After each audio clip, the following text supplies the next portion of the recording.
Upset کیا Austrian leaders کو جو ابھی بھی پاس میں اٹکے ہوئے تھے اور اپنی ٹرمز پر جنگ لڑنا چاہتے تھے، اور وہ سربین سویلین ریزسٹنس کو روتھلیسلی ڈیل کرنا چاہتے تھے، اور انہوں نے یہی کیا۔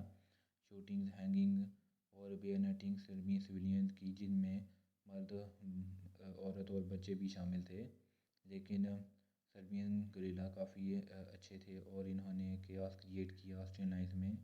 وہ ویٹ کرتے رہتے اور جب کوئی گزرتا تو اسے رائفل سے سنائپ کیا جاتا پیچھے سے۔ یہ کافی افیکٹنگ تھا، لیکن اس کی کاسٹ تھی تقریباً 3500 سربین سویلین کو ایگزیکیوٹ کر دیا گیا پہلے 2 ہفتوں میں صرف گز کمپین کے۔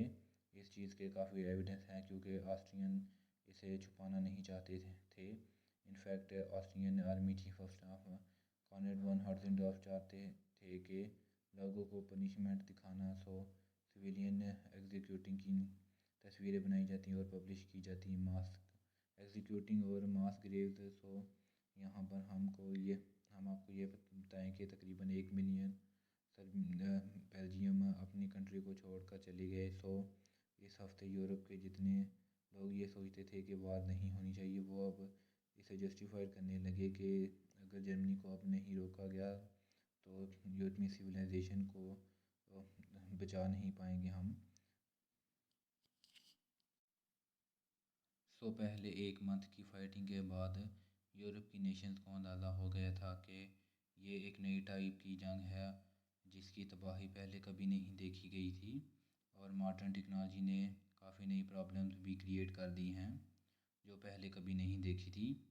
تب کہ وار گلوبل سکیل پر جانے لگی تھی اور ٹرولی ورلڈ وار بننے لگی تھی۔ سو رشیا جو جرمنی کے خلاف اچھا نہیں کر رہا تھا، لیکن آسٹرین ہنگیرین امپائر کے خلاف کافی اچھی پرفارمنس تھی اس کی۔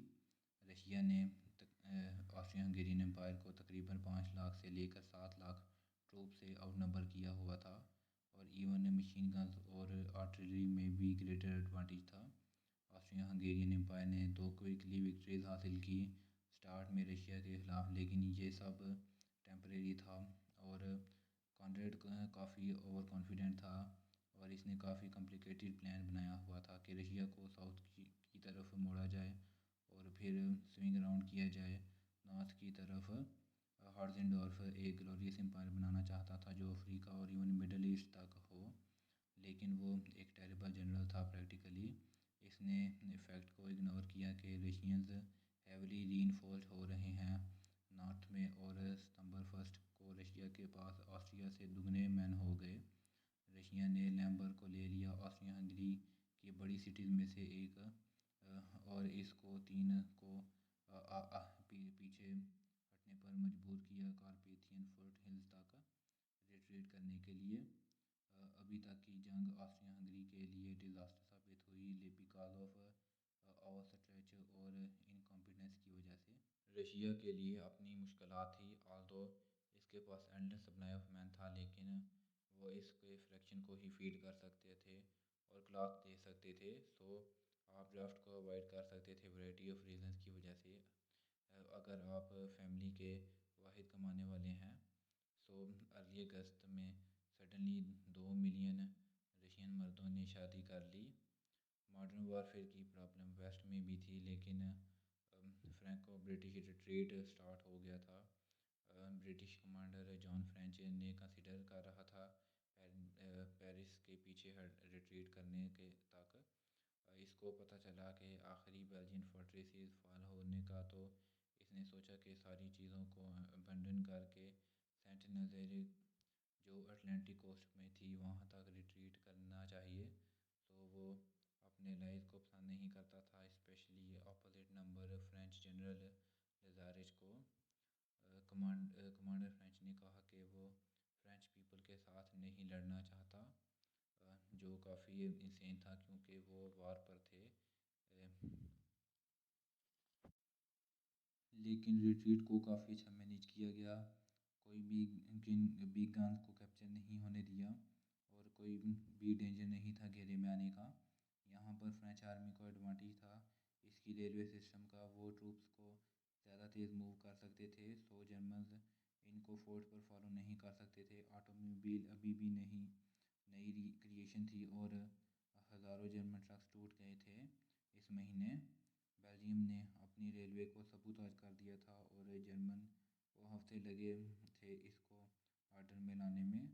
جرمنز شلیفن پلان کو فالو کر رہے تھے، لیکن یہ 2 ستمبر کو یہ چینج ہوا اور وہ ویسٹ کی طرف جانے کی بجائے ایسٹ کی طرف موو کر گئے، کیونکہ اچھے ڈیفینس کی وجہ سے ایک جرمن آرمی کو لینزا ریچ گائز میں روکا اور فورس کیا ساؤتھ ایسٹ کی طرف، اور دوسری کو اسٹرانگ برٹش ریزسٹنس فیس کرنا پڑی تو سویپ کو ابینڈن کرنا پڑا۔ لینزا ریچ ایک کافی کاشیس جنرل تھا اور اسے پر کافی پریشر تھا اس کے سپیریئر کی طرف سے کہ وہ کاؤنٹر اٹیک کرے ریٹریٹ میں۔